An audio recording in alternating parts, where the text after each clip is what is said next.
Welcome, ladies and gentlemen. I'm your host, Nikita Foston, and thank you so much for tuning in to Season 2 of Pivotal Moment. Thank you so much for a successful Season 1. We got so much support, so much love, so many downloads. So thank you for your prayers, your well wishes, your following, your sharing. It is good to be back. I missed the show. I missed our listeners. Thank you for making our first season the bomb. So we are now, just to let you know, on iHeartRadio. We're on Spotify, Google Play Music, iTunes, and Podbean. So please keep following and supporting. And as you know on the show, it's called Pivotal Moment, and we talk to people in news, sports, and entertainment about the moment that changed it all, right? It's that moment that we all have, and some folks are still seeking, the moment that takes them from where they are to where they want it to be. And so we talk to people in these different areas to find out how they did it. Next week, we're going to talk to Felicia Mary. She's the creator and co-executive producer of BET Plus's new hit series, Bigger. Now, I could say a lot about this show, but I do not want to give it all away. All I'm going to say is it's not a bad idea to have two great choices. Felicia will tell us about her pivotal moment, her move to Hollywood, and what it's like to work alongside super producer Will Packer. So tune in next week for Felicia Mary and all things bigger. But Today, we have got another superstar sister, the amazing and incredible Maudlyne Ijehirika. She is a celebrated author, award-winning journalist, and sought-after speaker and storyteller. You do not want to miss her pivotal moment coming up next. Thank you and welcome to Season 2. Let's get started.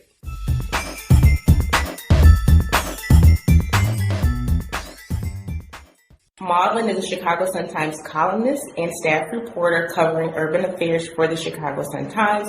She's the author of Escape from Nigeria, a memoir of faith, love, and war. She pens Chicago Chronicles, which is a long-form narrative piece that the Sun-Times covers, that Maudlyne writes, covering stories, people and places that make Chicago tick, with a special focus on brown and black people, which I love. There's a few stories on there right now that are awesome, that have been featured across Chicago and across broadcast networks in support of the written content. Maudlyne has more than 30 years of experience in public relations, journalism, and government. She's the winner of the Studs Terkel Award. She is the president of the Chicago Journalists Association, as well as the National Association of Black Journalists, 2 presidencies, yes. And she has also been on CNN, Fox, ABC, CBS, NPR, and she's a frequent contributor on WTTW's Chicago Tonight, Weekend Review, and Fox 32's Good Day Chicago. Sometimes I hear those things. I'm like, who are we talking about?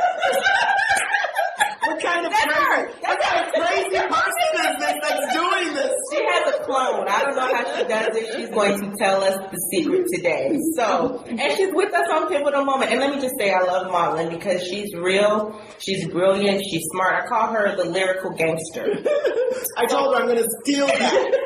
Because some people, I should say, are able to write. They're really good writers, but not everyone is so poetic and so profound with their words and their gift in the way that she is. And she also has a really good soul. So I'm really glad that she's on the show. I'm really glad that she's going to share with us some of what makes her who she has become. So I'm so glad to be here. Thank you. Thank you. Maudlyne looks out for people. She is a very genuine and authentic person that comes through in what she writes and what she says and how she carries herself. So she's my mentor. I don't know where you're going to get one. That's right. But hands off. No. She's good people and a good person to know. And so I want to ask, because we were talking about writing before we started the show, and I wanted to ask from you, because it's such a gift that you have, that you've shared, that you've grown and shared with so many people and so many outlets. When did you know you wanted to write? I've known I wanted to write since I was 6 years old. And what happened was my dad used to take all of the kids to the library on Saturdays. Mm-hmm. He'd throw us all into the station wagon, and we would have to go to the library and spend 2 hours there reading, and then check out a couple of books and then read them and give him a book report by the following weekend. I love it. Oh my gosh. And I hated it. So when it's beautiful outside and all your friends are out playing kick the can, you don't want to go to the library. And we would grumble and grumble. But what happened is after about 2 years of that, we would jump up on Saturday morning, bang on his door and say, Dad, what's the holdup? What is going on? What is really going on? Why are we not at the library? So that's what happens when you raise up your child in the way in which you want them to grow. And that's what happened. And so he noticed that I loved reading. And he said to me, because I was the kid who, after the lights were turned off, he would wait 2 minutes, stand at my door, watch his clock, and then open the door without even looking in and say, Maudlyne, turn off the flashlight. Because I was under my sheet trying to get the last bit in with the flashlight. And he said to me at age 6, one day you're going to write something. You're going to write stuff that other people want to read. And that was it. He spoke that thing into existence. Did he not? Yes, he did. And speaking of writing, that led you to Northwestern, for where you are an alum, fellow alum. Shout out to Northwestern. That's right. So tell us about how that training, on top of already having that gift, that innate gift from God, but how Northwestern helped to kind of further that trajectory of where you went. Sure. So I went to the University of Iowa for their creative writing workshop for undergrad. And then I went to Medill because it was simply the best journalism school in the country. And Did you hear that for all those who went to Sorry about that. But anyway, so I was determined that I needed to have Medill on my resume. And so after graduating with my master's in journalism there, I was helped to get my first job because I did an internship at the Chicago Sun-Times while I was working on my master's at Medill. Okay. And of course, I had to give letters of reference from my professors, etc. So it was because of that internship that when I graduated, I came banging on the door of the Sun-Times saying, hey, give me a job, please. Remember me. I was just here. I was blessed that they hired me. So Medill is responsible for my career. The Medill Mafia. They don't stop. You got it. You got to have the Mafia. If you don't have behind the Mafia, I don't know. So let's talk about, since we're at the Sun-Times, let's talk about your column and the Chicago Chronicles and how that came about. Sure. I've been at the Sun-Times for over 25 years. It hasn't been chronologically. So I did 11 years at the Sun-Times right after graduating from Medill, from 87 to 97. And then in 97, I left the Sun-Times to go work for Governor Edgar as press secretary of his Illinois Department of Children and Family Services. And then after about 4 or 5 years of doing that, I did that for 2 years. When he didn't run again, I hung my own shingles and launched the Ijehirika Media and Communications Group. And I managed the media operations of politicians both at the city council, state legislature, and congressional level. And after that, for about 3 more years of that, I missed writing. Writing is my passion. And I just... You were out there like Shaka Khan, every woman. You got an Edgar, you're doing your own company. I just cannot be... I cannot write for other people. I got to write for myself, which is the difference between public relations and journalism. So I came to the Sun-Times and started banging on the door yet again, second time around, and begged for my old job back. And once again, some people say luck, I say blessed. I was blessed to be hired back. So I've been at the Sun-Times for an additional 13 years since.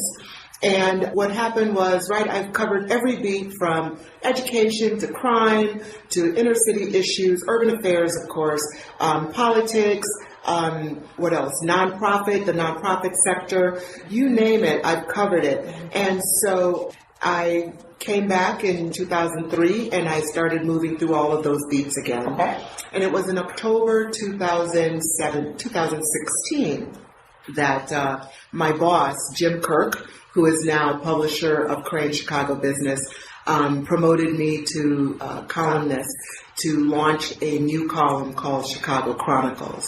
And I love the name of it. Oh, isn't it wonderful? That's really good. It's a lyrical gangster would come up with it. Obviously, we're talking about that in lyrical gangster. Obviously, what else would she come up with? It's a great name, and it really adequately captures what we're doing. It does. So they're profiles of people, places, and issues in our Black and brown communities of Chicago that are told, or rather that address issues through a featureized manner.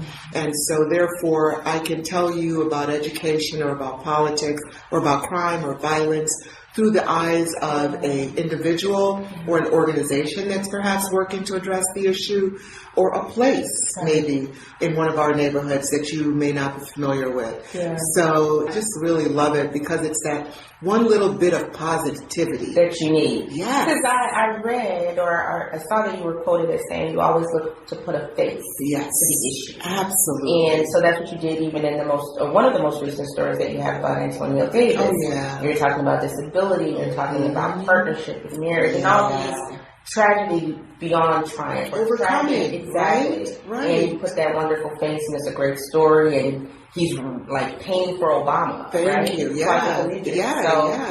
Maudlyne penned this wonderful story, if you haven't read it yet, about Antonio Davis, who's this wonderful painter who's a quadriplegic. His wife is a mouth painter. Yes. Mouth painter. And you found that story and you wrote it so wonderfully. The lyrical gangster struck again. Oh, I thank you for that. It's beautiful though. It's a beautiful story. I was moved by his story. And those are the stories that I know will resonate with others. If they resonate with me, if I'm moved, then I know others will be moved. Yeah. How do you find those stories? Do they come to you? Do you look for them? How do people even submit if they have an idea? Sure. I get my stories through many different means.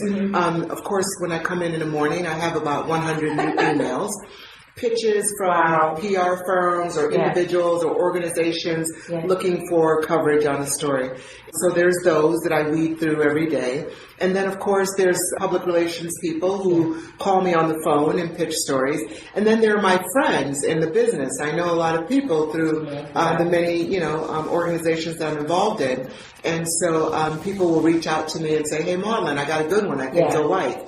So it's all through every means. And you have been in the business. What is it about what you see or read when it's pitched that lets you know, hey, this is a good story, this is going to resonate, I'm going to cover it? What is it that you look for? What's the criteria? What I always tell people is, if you're pitching me a story, know what I cover. Because, some publicists make the mistake of just casting a net wide. And I'll get an email about covering, I don't know, covering a new park opening. That's not what I cover, right? And so basically, you got to know that I cover urban affairs, and you got to know that I'm looking for Black and brown communities. So your story should be in those communities, and your story should touch on an element of urban affairs. And that is all the things that affect and plague Black and brown communities. Those are disinvestment, economic development, lack of economic development, poverty, single parent households, crime, violence, gangs and guns. And then the flip side that people don't hear about enough, that is two-parent households who are struggling to raise their kids and all of that mayhem. That is the single parent mother who's working 3 jobs to provide for her child and keep him on the straight and narrow, right? Say that. All day. And so all those positive stories in those communities as well. Well, you are doing a fantastic job of sharing them, and we need more of them. I want to switch gears and ask you about not only the writing that you do feature style, like I said in time, and finding these great stories, but about your book. So she's an author. She's taking time off from her tour to talk with us. I want to thank her for that as well. But the book is called Escape from Nigeria, a Memoir of Faith, Love, and War. And it really is your mother's story in large part. And some of what you talked about that I have read talks about when your mom came to Chicago, to O'Hare Airport in 1969 with you and 4 siblings. And tell us what happened after that, because there are 5 couples, unlikely allies, that helped you get here, and then you helped your family reunite with your dad, who was at Northwestern. That's right. Shout out again to Northwestern. Full cycle. Full circle. Right. You can do that if you're a gangster. You have the writer's discretion. Gosh, thanks. So my mother's story is told in this memoir that I published in 2016. And it's a story I grew up with and have been wanting to write since I was a child.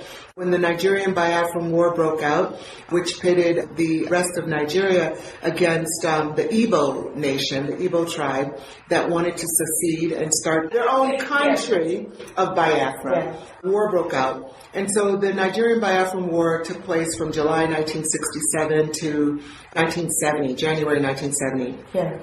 And when the war broke out, my dad was studying at Northwestern University. So he was at the Kellogg School of Management, working on a degree in finance.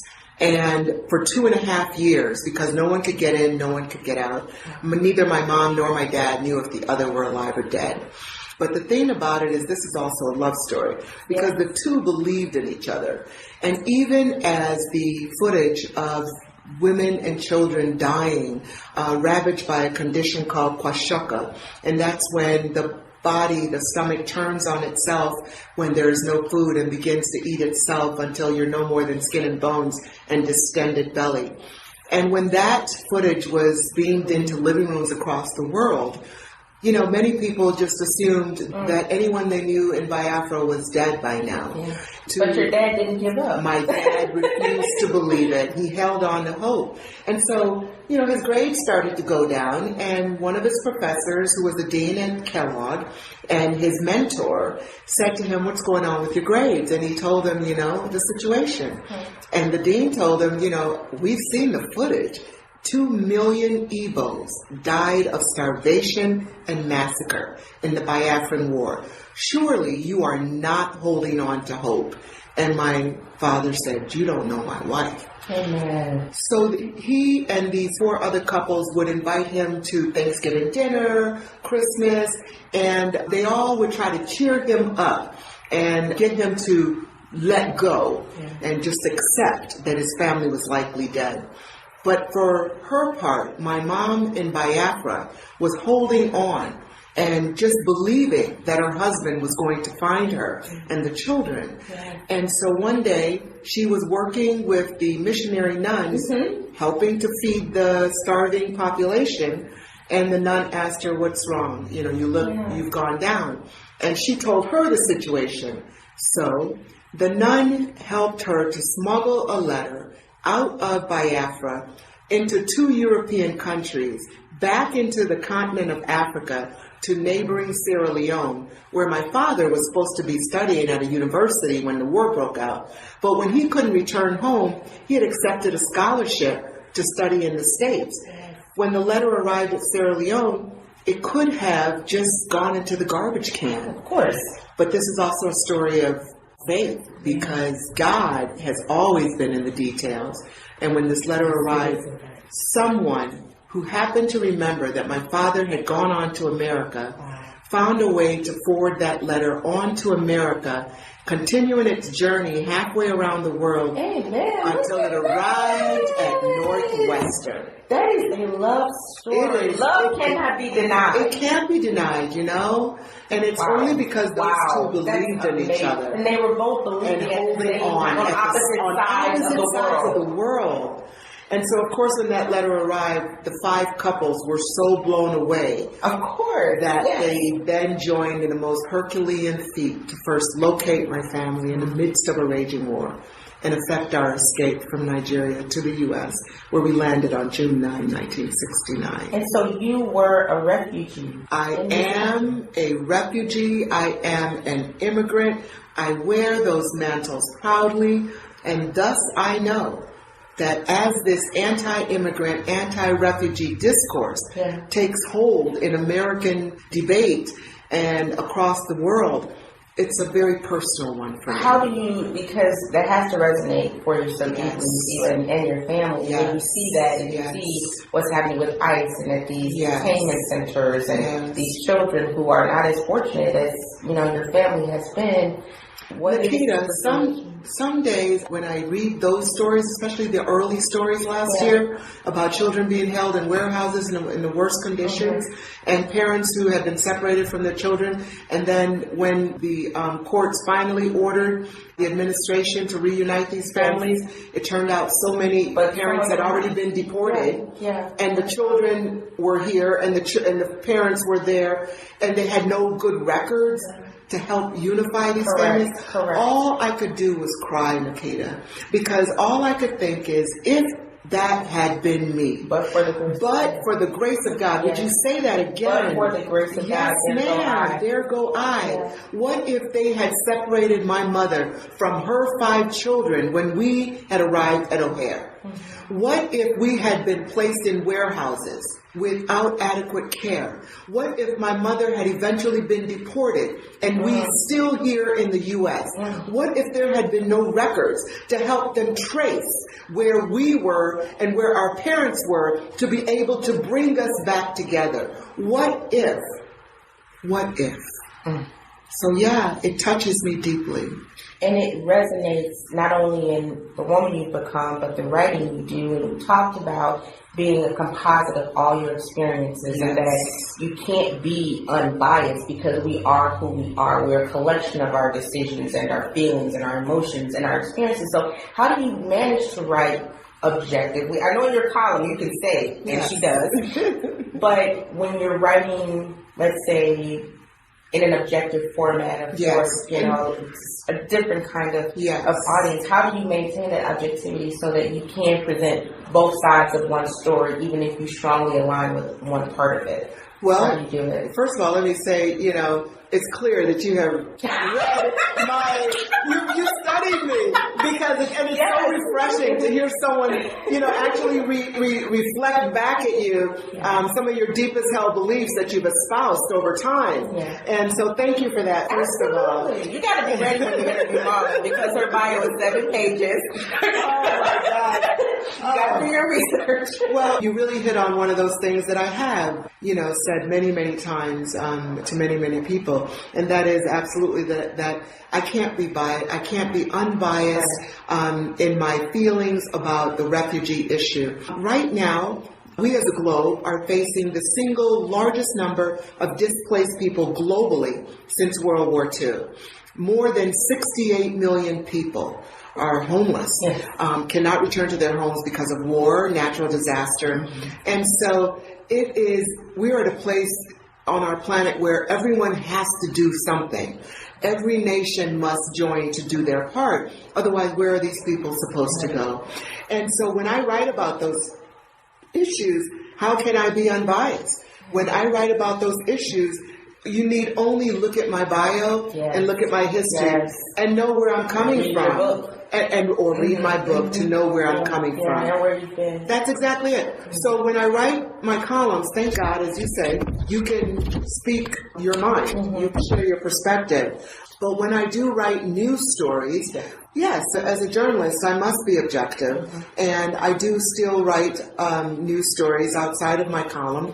And when I'm writing on those particular issues, covering events, covering those issues, I'm still writing as an objective journalist. Yeah. But anyone who reads my book and peels back my history knows whatever I'm writing, this is who I am. Amen. And so I might be telling you both sides of the issue, but you know who I am. You know who's behind the You know who's behind the pen. I am a refugee and an immigrant. So I will always be objective, but you have to know that when the rubber hits the road, when it comes to those issues that I have lived as a child of war, I'm going to tell you how I feel in a column. And they can't be denied. And I can't be denied. You are. And that's what you just said exactly. The other thing that I've always espoused, that is, as journalists, we, yes, practice objectivity.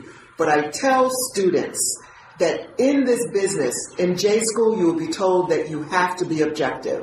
But do know that none of us are completely objective, because we are a complete package of everything we've been through, where we've come from, how we grew up, our own struggles, and all of that will impact our writing, even if only in our choice of the stories we want to tell. Good point. Or read. Or read. Yeah. But I like that you said, like, you have a point of view and that everyone's point of view deserves to be shared. Yes. Do you think that journalism today is doing a good job of bringing the voices that need to be heard forth?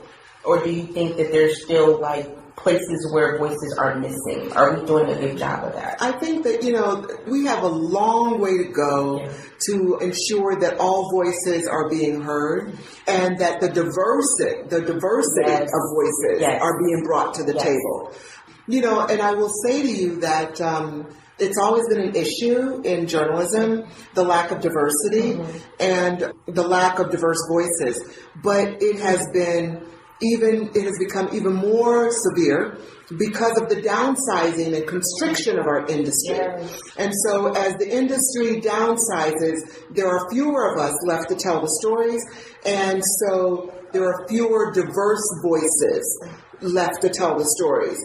And so the short answer is no, I don't think that the diversity of voices has reached a satisfactory level. I still think that there is a fight left to be fought by organizations such as the National Association of Black Journalists. Because if I'm not in that newsroom, if you're not in that newsroom, if my Latino brothers and sisters are not in that newsroom, who's going to tell the stories that only we know so well because we have lived it? Say that. Because we have lived it. Thank you. She said to say it, and I will say it again, because we have lived it. Yes, ma'am, that's it. But it's very true. Yes. It's very, very true. Yes. And part of living brings us to these different moments in our lives that are really like defining. Yes. And so this is Pivotal Moment Podcast. And the gist of what we want to always share is what was the moment that made the difference from where you were to where you wanted to be. And part of the reason behind it is because sometimes people feel like things are not attainable or things are very difficult, but listening to voices like yours and others know, yes, I was here, but then I got there. You may have several pivotal moments. Gotcha.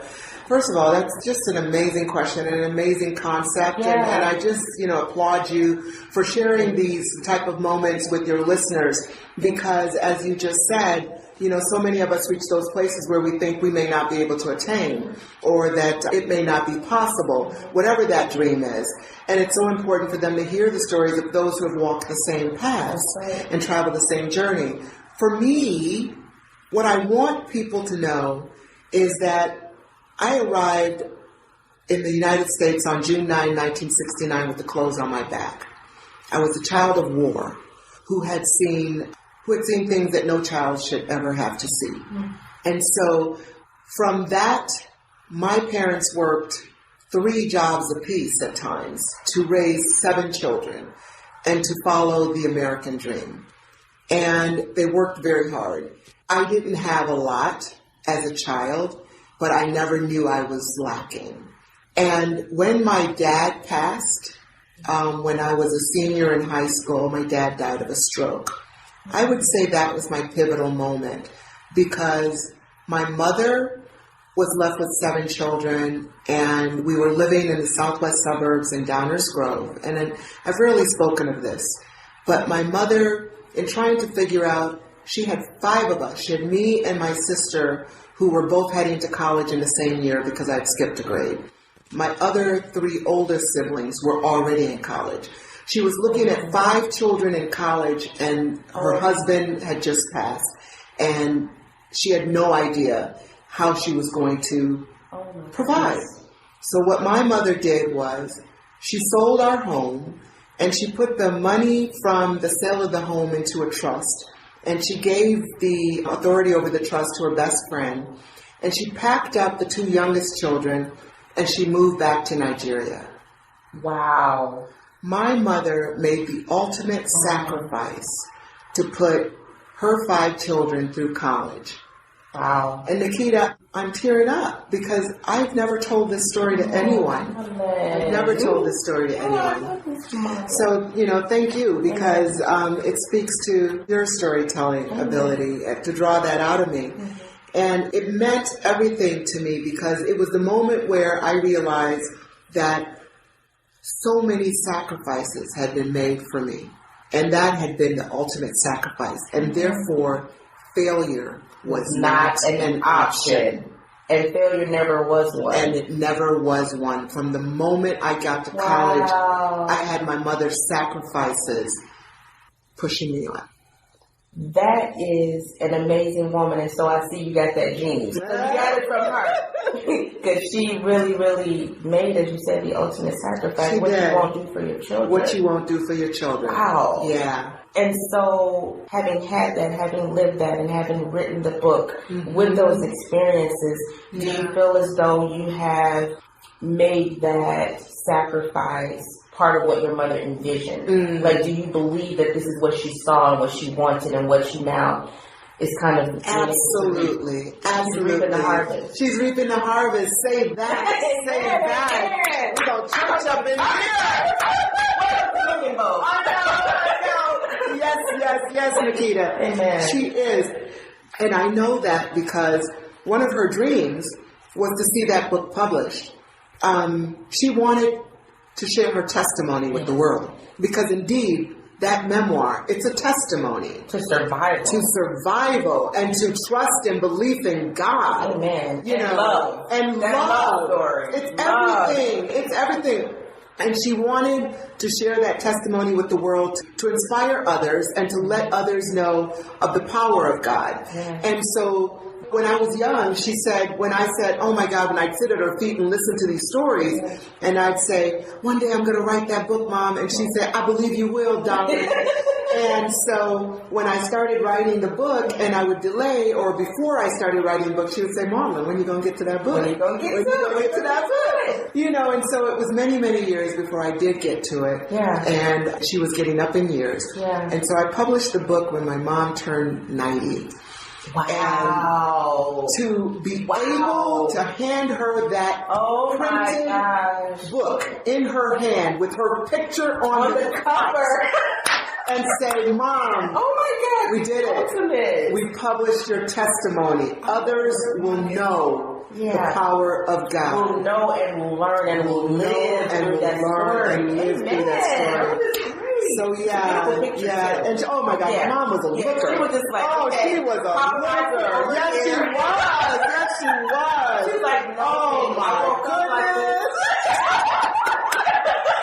Yes. I loved it. So yeah. So she was, for her, that was one of her greatest moments. When she saw her story told. Beautiful story. So I do believe that she knows and believes that she is reaping the harvest. So what do you say for folks, because everybody does have a story. Not everybody has the time to write it or the discipline to do it. What is it that allows you to make that kind of time, and how you go through the process of an idea to the book? Well, you how know, do you do it? It's not. Everybody wants to write a book. You know, and I always tell my mentees, every journalist has a book in them. Yes. There's not one of us who are in this business who doesn't have a story that's burning deep down that one day they want to tell. Right. You know, but the issue is finding the time to do it. I will confess that it took me 17 years to write that book. And so I think that's quite an abnormality and quite an aberration. No one does that, and I wouldn't recommend it. You know, it was quite an abnormality. Quite an aberration. I would not recommend it to anyone, but that's what it took for me, because I was raising 2 children and I had a family, and then I left my job, and then I started a new job, and then I left that job, and I was running my business, and then I left. So life changes. But the key is I got it done. And the key is to focus on the end. You know, focus on the end result and not on the fact that, it took me too long. I got to just focus on, I got it done. Right. You know, and so was it much later than I hoped? Yes. But was it in God's time? Amen. Ooh, you said it. That's why I know we are kindred spirits. We are kindred spirits. So when is the movie starting? And I just need a small role, maybe a cameo. Is there a movie? Oh my God. What's going to be the next sequel to this, or will there be one? I have been on page 1 of my second book for 2 years. Okay. You know, because that's the way it goes. That's the way it goes. You know, my next book is, I told my mom's story, and now I want to tell mine. Oh, wow. Yeah. Okay. Because from that moment, you know, when I went off to college and determined to succeed, how did our girl say? Life for me ain't been no crystal stair. No, it has no. Okay, no, it was no crystal staircase. It was a struggle. Yeah. It was a fight. It was 2 steps back, 3 steps forward at times. Yeah. But I made it. Yes. And I think that those struggles that I have overcome personally are my own testimony, because I believe in testimony. Man, you got to have a testimony. You got to have a testimony, right? Oh, my goodness. Don't get me started. Yes. So that's what I'm hoping to get to when I can get to it. Yes. So, in the midst of writing the second book, yes, and in the midst of being the president of the National Association of Black Journalists Chicago chapter, in the midst of being the president for the Chicago Journalists Association, how do those two experiences, those two leadership roles, help to propel, because I know how it has helped me personally, but how are you able to help journalism and journalists through those roles? Well, it's a calling that I didn't realize that I had until God pushed me into, where He wanted me. Yes. And that calling has become a commitment and devotion to the field of journalism and to excellence in journalism. And excellence in journalism, in my belief, can only be achieved through diversity in journalism. Yes. That's it, and through the pursuit of all sides of the story. Amen. And bringing all voices to the table. And so, God had me join NABJ's board as, someone who was interested in scholarships, because I've always been deeply committed to helping those coming behind me. Yeah. And so I was scholarship chair for many years. And then from there, I became a vice president and advocating for print journalism, because broadcasters get all the glow. But you are letting your life shine before me. Okay. There you go. That's it. So from there, God just kept pushing me, and next thing I know, He's like, I want you to run the organization. I want you to continue to push for diversity and to take a stand. And it's not an easy thing to do, because, you put yourself out there. Those who are against diversity will find a reason to be against you. Yeah. It truly is a commitment, both mentally and spiritually and physically, because it's work. And so, along that line, I thought that was all that God wanted me to do. But next thing you know, He's pushing me to join the Chicago Journalists Association. And when I was asked to do that, I thought, okay, well, I talk a good game. I preach diversity.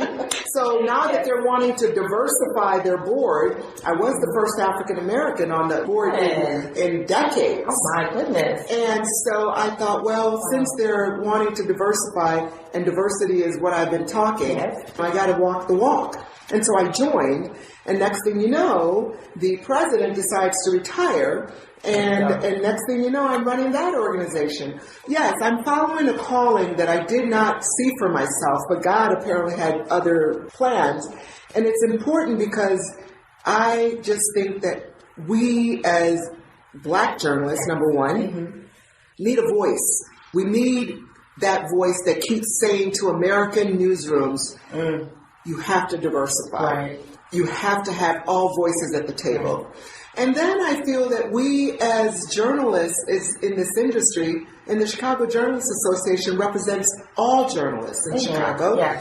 So I feel that we as journalists in this industry have to give back and have to keep an eye on the next generation of journalists, be it black, white, green, or purple. Yes. And no matter what stage you're in, you can be a mentor or guide to somebody. If you're in grad school, if you're already, in a career, you can help somebody. Nikita, you said it exactly. You said it exactly. And I try to, you know what I mean? You do. That's what it's all about. And you are really good at telling stories and helping others to do the same. Is there a story you haven't written that you want to write? Someone you haven't covered that you'd like to feature? Well, I think if it's Elba, you call me. I will help you. I know that's right. Girl, wait, from your mouth to God's ears. Oh my God, yes. So you're gonna need some help with the pen. Oh, absolutely. You carry the pen. Carry all of your I know, girl, please. Oh man. So yeah, I've interviewed a lot of so many, famous African American achievers because my passion has been inspiring others. And so when I interview these people, it's not because you're a celebrity. It's about give me that nugget that will inspire somebody else, and most importantly, inspire the youth. Yes, and so it's where you and I, our paths converge on that particular mission. Yes. So give us some of the names anyway. So that, just a little name dropping. My gosh. It's just crazy to think now. I have. Oh gosh, it's so funny. Yeah, you suddenly drop. You have to bring in your publicist. So, right. So when I look back at my photos, one of the furthest back I look at is Muhammad Ali. Interviewing Muhammad Ali. That was a moment. Yes. And Mr. T. Talk about a name from the past. So there's him and him, and then there is Danny Glover, right? Hill Harper. Yes. There is. Who else? There's so many. Oh, there's Taraji Henson. Love Taraji, right? Yes. And just the list goes on. There's a lot of people who have really impacted me with their stories. Yeah. What's her name that's on Greenleaf? Lynn Whitfield. Yes. Love her. Yeah. Have you ever been surprised at an interview that a person is either like really, really different from what you had expected? Yeah, I think that happens a lot. Yeah. That happens a lot. Yeah. Let me think of someone who did that for me recently. Yeah. Will Packer. Yeah, I saw that interview with Will Packer. Yeah. Will Packer was so humble. Yeah. So humble, so down to earth. Yeah. He was like the brother next door. And he's just achieved nearly 30 films. That's amazing. And one of a handful that I would call the Rat Pack of African-American, black male directors in Hollywood. Yeah. So occasionally you interview someone and you're just like, oh my God, these people are amazing. Yeah. And then they just come right there on level. Wow. And they've never forgotten who they are, and they're still real. And those are the folks who will be there in 10 or 15 years. There you go. Versus those who are here. Yes. He's here to stay. Exactly. But you asked who would I like to interview. Who would you like to interview? Oprah is at the top of my list. Did you hear that, Oprah? Oprah, call me. Right. Holler. She'll be calling. She's probably on the phone right now. Right, exactly. She's at the top of my list. Speaking of folks who rank highly, you just got ranked by top 25 women in journalism. That's right. Another award. I would call that a career highlight. Yeah. To wake up one day and the internet is a buzz that you are among the 25 most powerful women in Chicago journalism. You pinch yourself. You're like, whose wife is this? I'm like, I know her. And how did this happen? And of course you don't believe it. You figure it's a mistake, right? Absolutely. But I'll take it. Yes. You'll take it and you deserve it. Yes. Anyway, that was a wonderful, wonderful award. I was so happy to see it. I was very, very thrilled, very humble. Yes.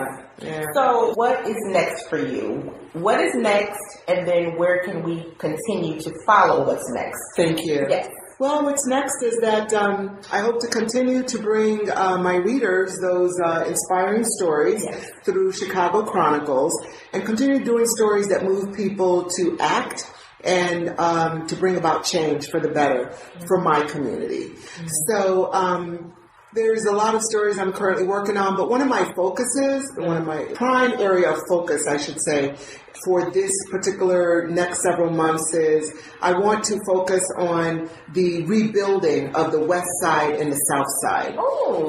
So it's risen to the forefront. Our first African-American female mayor came in with that as one of her campaign promises. And we have seen the communities that I cover, those stories that I write about are in those communities. We've seen them completely decimated by poverty and disinvestment and gang violence. And so since that was a campaign promise of the mayor, my passion has become making sure that happens. And the way I do that is through highlighting all efforts to rebuild those communities.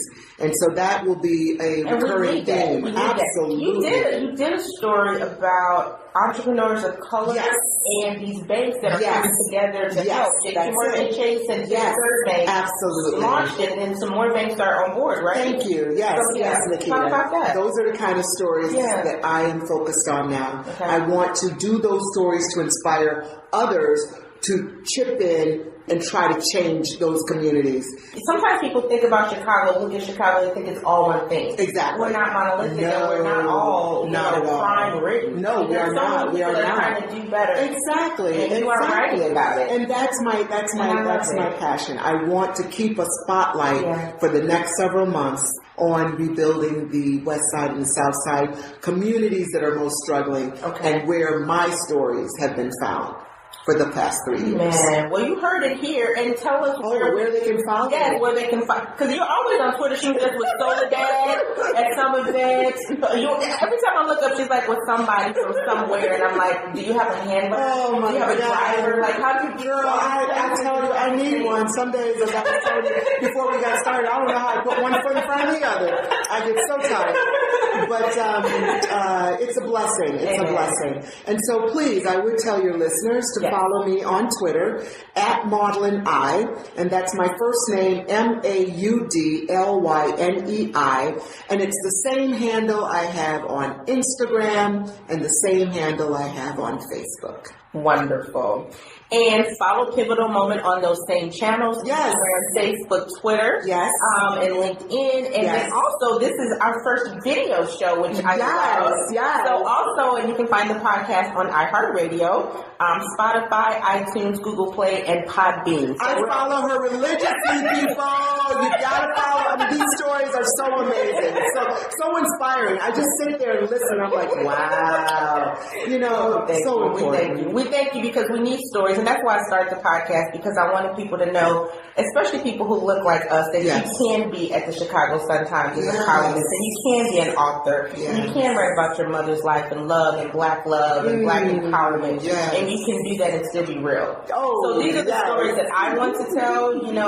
As journalists, sometimes we tell the stories that our editors tell us to write. Absolutely. But then often we can tell our own. Yeah. And so I get to tell my own. Yes. And I get to tell it with this wonderful queen right here. So thank you for listening. Thank you for tuning in. And we will see you next time on Pivotal Moment. I'm your host, Nikita Boston. Thank you.